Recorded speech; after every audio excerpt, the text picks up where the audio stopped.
praticante de Wing Chun, a linha central é um dos conceitos fundamentais mais importantes do ponto de vista técnico da nossa arte.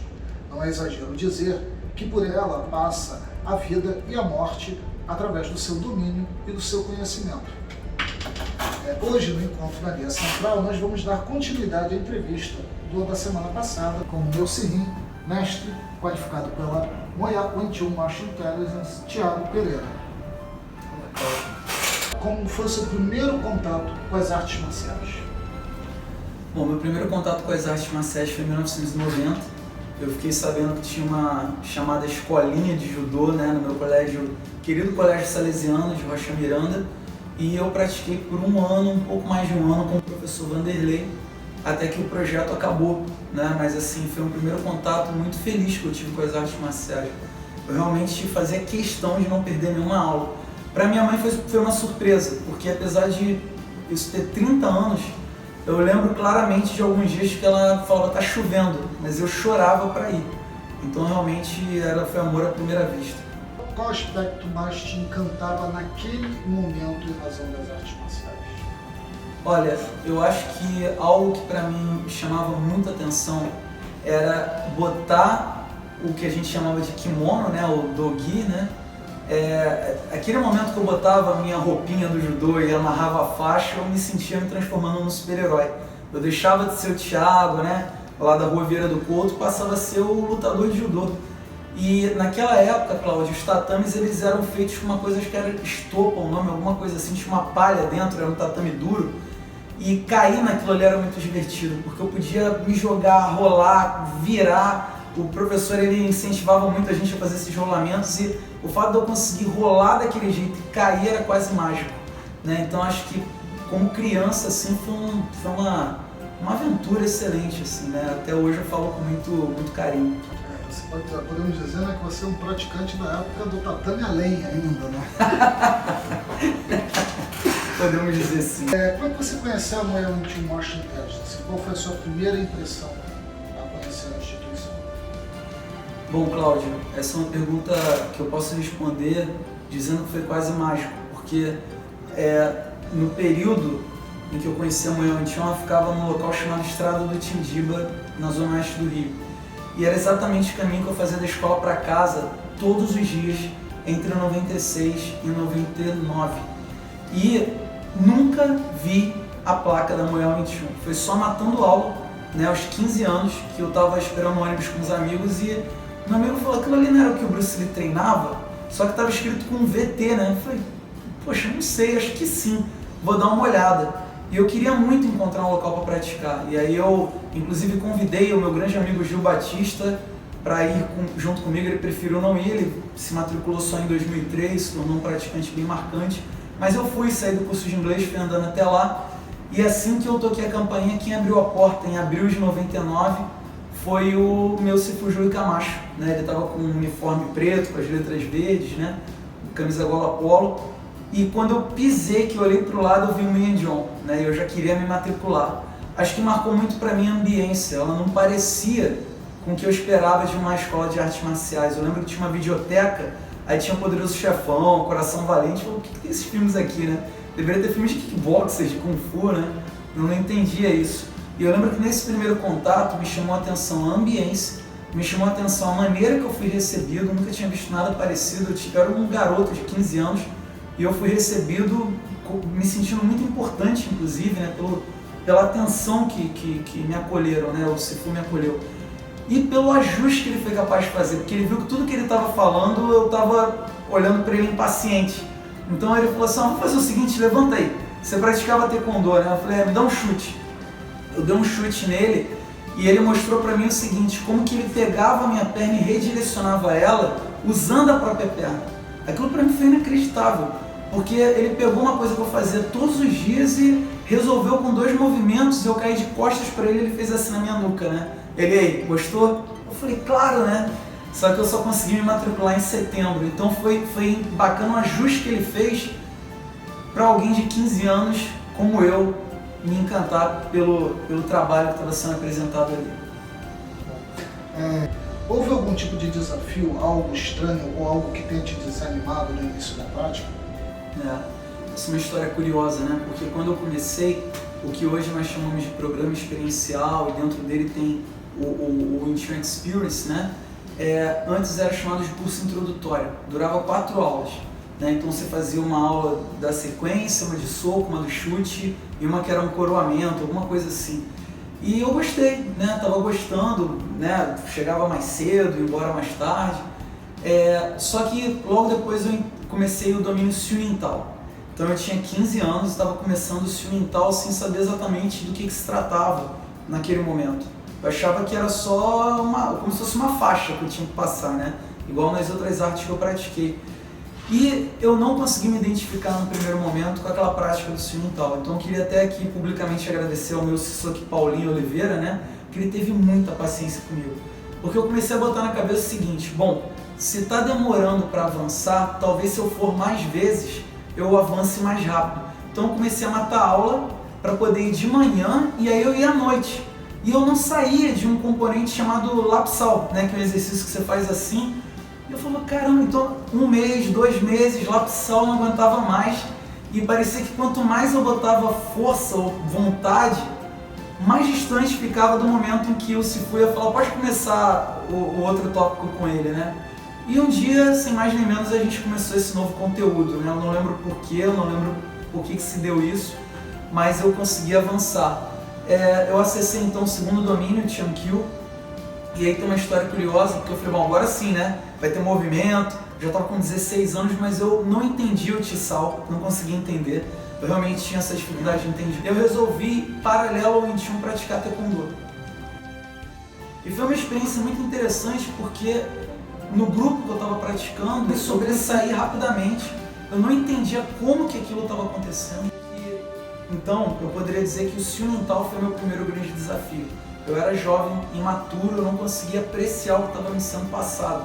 Então, com isso, eu criei dificuldades para mim mesmo. E quanto mais vontade eu colocava, mais longe eu ficava do que eu queria chegar, né? Então, acho que aí a gente entra na questão do paradoxo Zen, né? Quanto mais vontade você tem, mais longe você fica do que você quer tanto.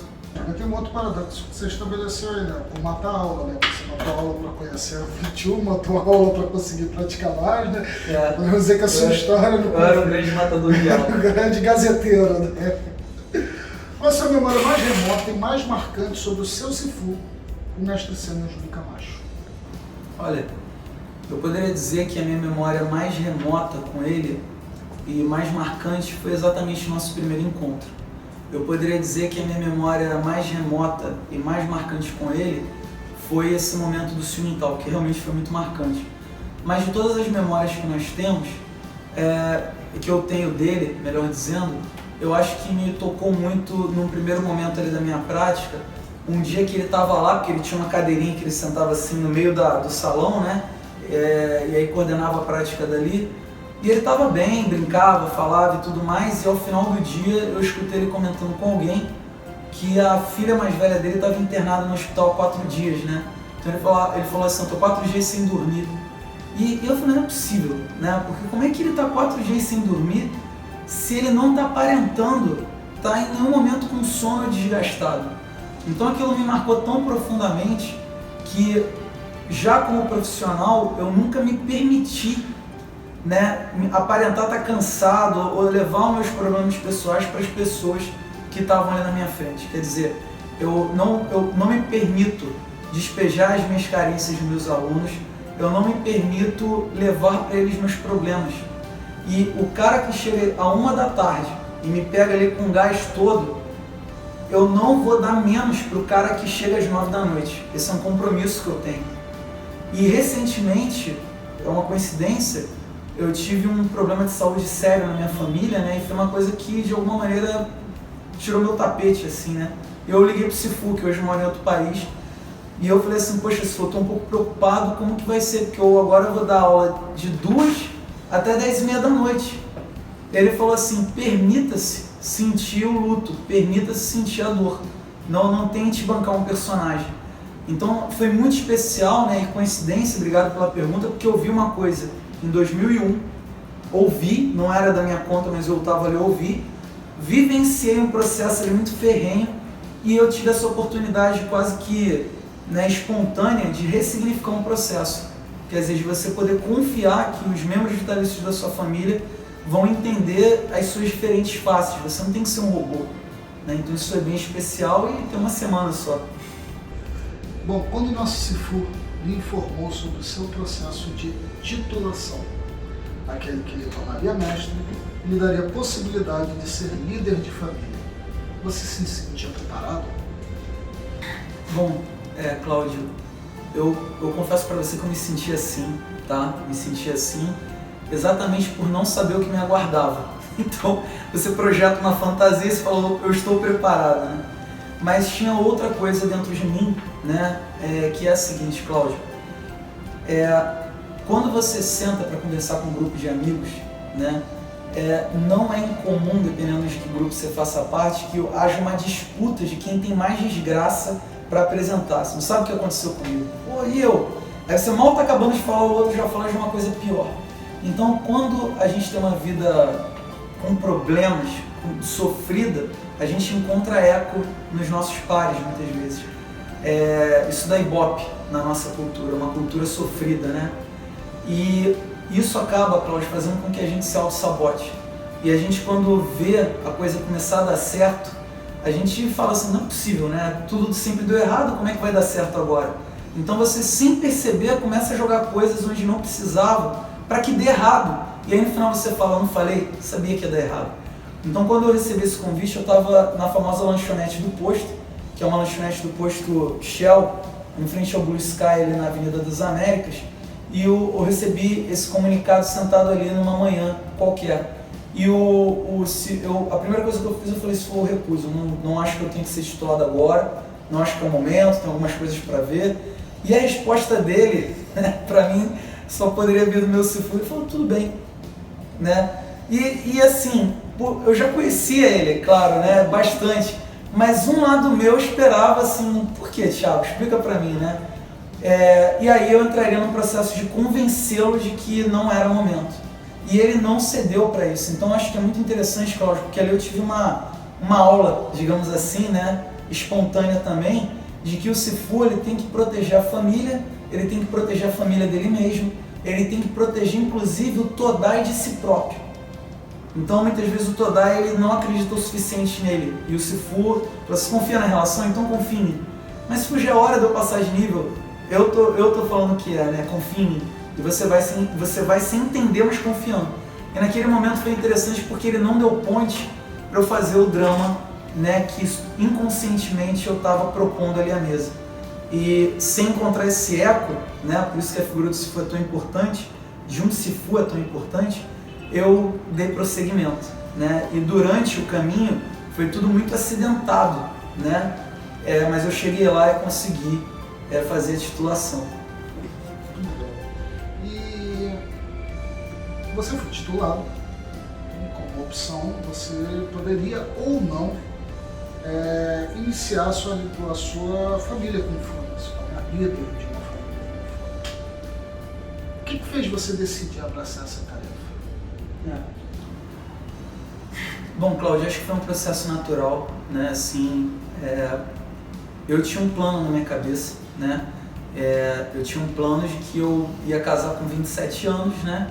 E quando eu tivesse 40 e pouco, eu ia ter uma casa. E a minha casa, na minha imaginação, era a casa da Soquinês Braconô, né? Que eu era apaixonado por aquela casa. E naquele quintalzinho dela eu ia ter lá um local que eu ia ter um Okun para 6 alunos, porque a história do Leão Jian sempre me encantou. E o que aconteceu, Cláudio?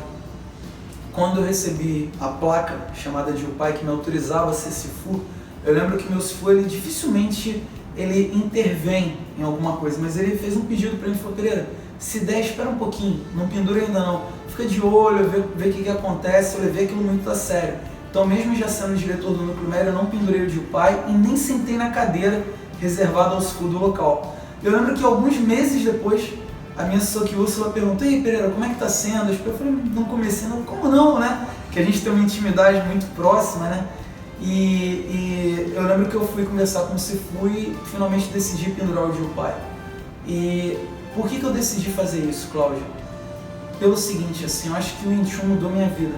A minha vida ela estava programada, né? Eu nasci num bairro humilde, É um bairro que é ao lado B do subúrbio, né?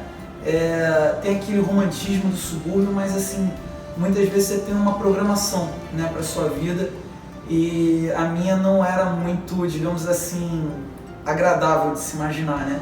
E o Wing Chun, ele me colocou num outro caminho. Ele me mostrou que dava para eu seguir minha vocação, por mais diferente que ela fosse, né? Então, quer dizer, o Wing Chun fez tanto por mim, através do meu Sifu, e o meu Sifu fez tanto por mim também, que eu falei, poxa, isso não pode ficar comigo, né? Eu quero ter oportunidade, se for possível, né, de poder ajudar alguém, né, na medida do possível, a essa pessoa poder desenvolver sua vocação, poder descobrir mais sobre ela mesma, através desse sistema que eu recebi. Então, assim, de certa forma, é um fardo, tá? Mas tem um lado que é muito recompensador.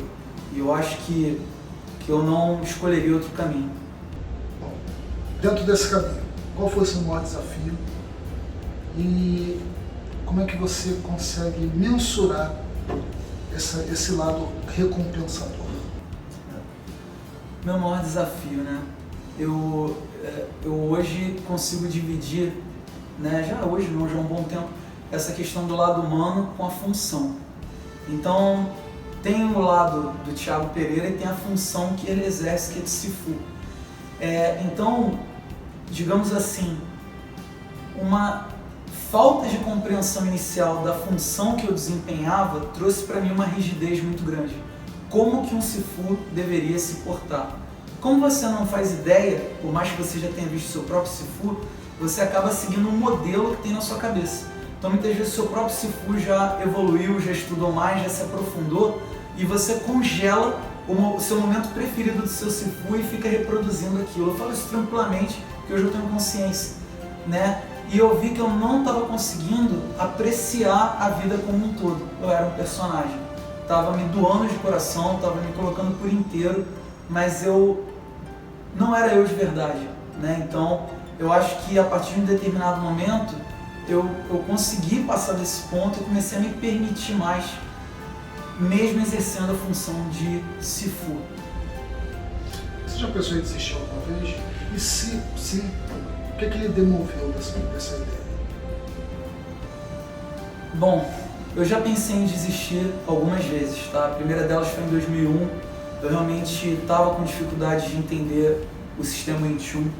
E eu, durante 2 meses, chegava com a minha bicicleta na porta do Mukun, olhava e falava, vou jogar bola, e ia embora. Né? Eu não conseguia subir mais no Mukun. E aí a Soki Úrsula me ligou, perguntou o que estava vendo, eu fui lá com a minha mãe disse que não ia pagar mais, né? Minha mãe pagava para mim, né, para eu não ir. E o Sifu conversou com ela e comigo, ele falou assim, vamos começar do zero aqui, esquece esses 2 meses, você quer continuar? Porque isso é o mais importante para o Sifu. Eu falei, quero. Ele falou, então vamos continuar. E aí ele alocou o meu Sirin Edmilson para poder praticar comigo. Era muito divertido, porque eu via claramente, mesmo naquela época, que foi proposital. Ele falava, golpeia, pode golpear com força, porque a questão da luta para mim era muito importante, né? E não tinha ninguém melhor para fazer aquilo, por isso sou muito grato para sempre, porque senão eu teria desistido, né? Ao Sifu e ao Sirin Edmilson. Mais adiante, eu realmente, a parte de combate para mim, ainda que simbólico, era muito fundamental, né? E chegou um ponto que eu fiquei batendo num teto. E aí o Sifu falou para mim, se você não prestar atenção no que é a vida Kung Fu, você não vai passar desse teto. E aí 2 irmãos Kung Fu meus foram fundamentais, que foi o Thiago Wasserman e o Felipe Pita, que a partir do momento que eles me convidaram para ser Kaizuian deles, e eu não podia recusar, né, dentro da minha ética, eu vi o quanto que eu não sabia nada, eu não sabia sobre Gumball, não sabia sobre cerimônia, não sabia de nada, isso já era 2005 e eu já praticava 6 anos. Eu comecei a correr atrás disso, e disso que eu digo é da vida Kung Fu, da relação. E aí finalmente eu tive uma oportunidade de testar minhas habilidades, né, amistosamente, dentro do clã, e eu não fui bem sucedido, e aquilo me frustrou muito, porque eu já tinha me dedicado à parte técnica, estava me dedicando muito vorazmente à vida Kung Fu. Falei, o que está faltando? E eu fui embora, né? Conversei com o Sifu, me emocionei, fui embora. Fui embora numa terça, voltei na quinta. Ele falou, você não se afastou? Eu falei, eu estou de volta. né? Por quê? Porque tinha uma coisa mais forte que era a relação. Então eu disse para mim mesmo assim, olha, talvez você não seja o lutador que você queria ser, mas tem outras coisas que você pode contribuir, e a relação com o Sifu é forte o suficiente para não me deixar ir embora, né? Então acho que isso me tocou mais naquele momento. Então acho que esses são os dois episódios mais marcantes de quase desistência, né? Ambos não duraram muito tempo. O que lhe motivou a reconhecer o seu primeiro discípulo? Essa é uma pergunta muito especial. Eu acho, Cláudio, que não dá muito para explicar, assim, é um sentimento que você tem, uma coisa que você sente, é um feeling. O Sikun, ele fala uma coisa que me marca muito, né? Ele diz assim, o líder ele tem que sentir as coisas no ar. Eu não sei qual o nome que se dá para isso, tá? Mas para poder responder minimamente, eu diria o seguinte, existe um momento que a relação pede algo a mais, sabe? Então você conheceu uma pessoa, você está saindo com ela. Chega um momento que a relação perde uma formalidade. Aí você começa a namorar com ela. Daqui a pouco você se torna noivo. Aí você casa. Porque a relação vai pedindo isso.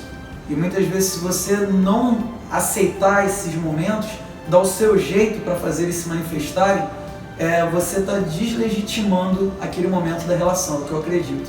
Então, os meus 3 primeiros discípulos, a Jaqueline Tergolina, o Vitor Sá e o Kiff Marcos, né, eram pessoas que buscavam uma relação e tinham um contato comigo que ia além. Eu não sei além do que, mas ia além. Essa palavra para mim é fundamental. E eu acho que todo o processo de organização para a primeira cerimônia, né, mostrou que foi uma decisão acertada. Ainda que certo e errado seja uma coisa muito inocente de se dizer, né?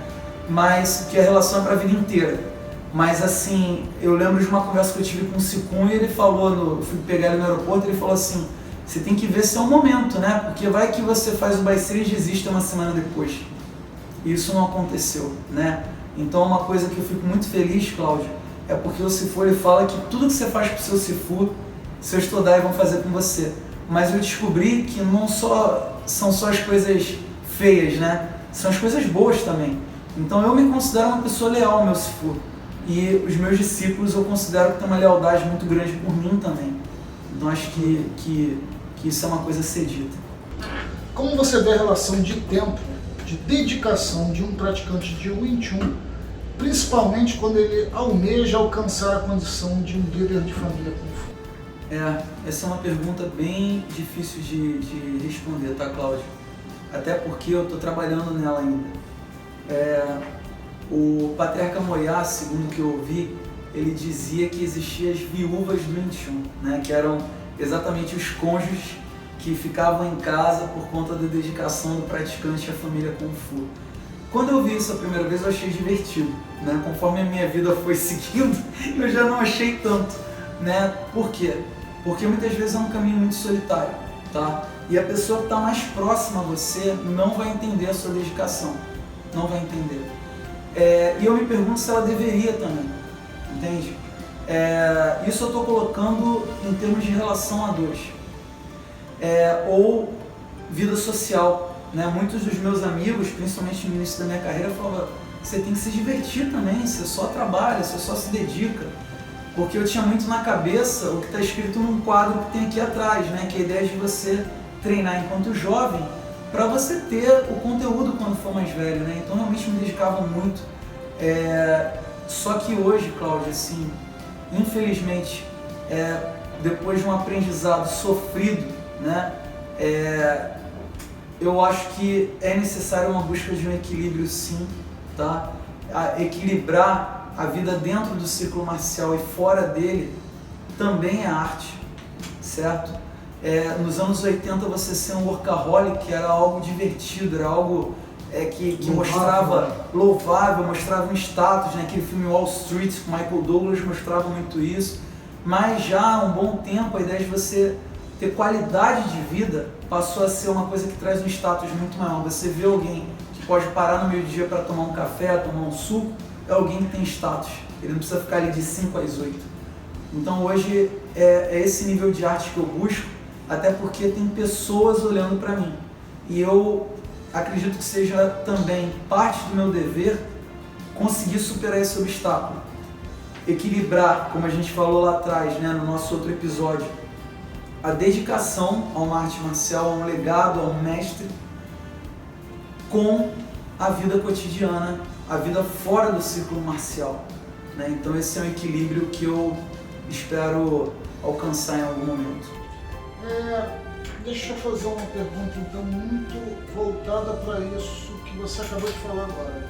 Assim, depois de mais de 20 anos se debruçando no processo de desenvolvimento de Kung Fu através do sistema Wing Chun, como é que de fato você usa esse aprendizado, esse saber na luta do dia a dia? Obrigado pela pergunta, Cláudio. Como eu disse anteriormente, eu iniciei no Wing Chun, né, por conta de filmes e tudo mais, mas também pela questão do bullying que eu sofria, né? Então, primeiro pratiquei Taekwondo e depois o Wing Chun. E quando você sofre bullying, você vê as pessoas, né? Você tem um alvo ali físico para golpear, ainda que eu nunca tenha tido a oportunidade porque não foi necessário. Mas quando você vai amadurecendo, você vai elaborando, você vai se tornando um homem adulto, você começa a ver que seus piores adversários são invisíveis. Eles estão dentro de você. Eu sei que isso parece clichê, mas remete a um conceito que o meu Sifu me apresentou da ideia de grande guerra e pequena guerra. A pequena guerra é aquela batalha campal, do coração valente, aquela coisa toda, né? Aquelas cenas de batalha, e a grande guerra é a guerra interior. Porque quando você deita no travesseiro, se você não estiver bem, ela vai junto com você para a cama, entende? Mesmo a batalha lá do coração valente, da guerra de Troia, tinha momentos de trégua. A batalha interior, ela não te dá trégua. Então, uma coisa que o meu Sifu fala que também me toca muito é que a ideia do quão grande você é. Se você não for uma pessoa muito grande, aquele problema não cabe dentro de você. E aí é quando a gente entra naquele processo, eu não levo o desaforo para casa, porque ele não cabe dentro de você. Mas se você for uma pessoa grande, o problema fica pequeno. Então, eu acho, Cláudio, que quando eu passei a tomar consciência disso, eu comecei a ver que a verdadeira luta é contra essas questões invisíveis, seja elas quais forem, coisas que podem te abalar. E não é que os problemas vão deixar de acontecer, mas a sua capacidade de administrar se torna maior, ao ponto de, em vários momentos, eu tenho me perguntado, não era para eu estar nervoso? Não era para eu estar preocupado? O que está acontecendo, né? Então, quer dizer, é uma calma que vem de um lugar que eu não sei qual é, mas uma coisa eu acredito, eu não lembro quando eu aprendi, eu não lembro de que forma eu aprendi, mas eu sei que eu aprendi do meu Sifu. E tá lá. Às vezes eu preciso chamar, às vezes ela vem sozinha, mas essa coisa que me deixa tranquilo para tomar a decisão melhor, existe, né? E eu chamo de Kung Fu. Uma pergunta mais relaxada aqui, né? Dentro dessa grande guerra e dessa pequena guerra, no seu processo de liderança de família, sem citar nomes, qual foi a maior gafe que um discípulo seu já cometeu? Essa é uma pergunta muito boa, porque, né, eu que sou um grande fã da cultura japonesa, estudo o idioma, gosto de ler e tudo mais, eu tenho dentro de mim uma certa rigidez. Então, quando a gente fala, por exemplo, das cerimônias tradicionais, né, que criam um marco para o praticante acessar o próximo nível do sistema, o próximo domínio, eu sempre faço questão, né, principalmente no início da minha carreira, do roteiro estar muito bem programado e assim vai. E aí tivemos uma cerimônia de Baici, onde um discípulo meu foi me servir o chá e jogou ele em cima de mim, né? E ele ficou nervoso, mas eu lembro que por dentro eu fiquei satisfeito com aquele acontecimento, né? Não que eu quero que meus discípulos me dêem banho de chá, mas assim, foi uma coisa espontânea que aconteceu na cerimônia, né? E para minha família fez bem, porque quando você tem um Sifu um tanto quanto rígido, isso acaba vazando para a família. E você ter alguém numa cerimônia tão importante quanto a do Baici, derrubar o chá naquele momento primordial, marca de um jeito muito especial aquele momento. Eu acho que é até difícil falar em gafe, né? Mas assim, para essa pessoa, para mim pelo menos, marcou muito.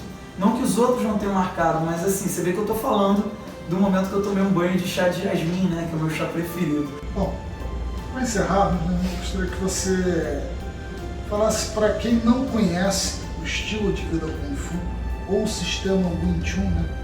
Qual é a melhor maneira de entrar em contato com a nossa cultura?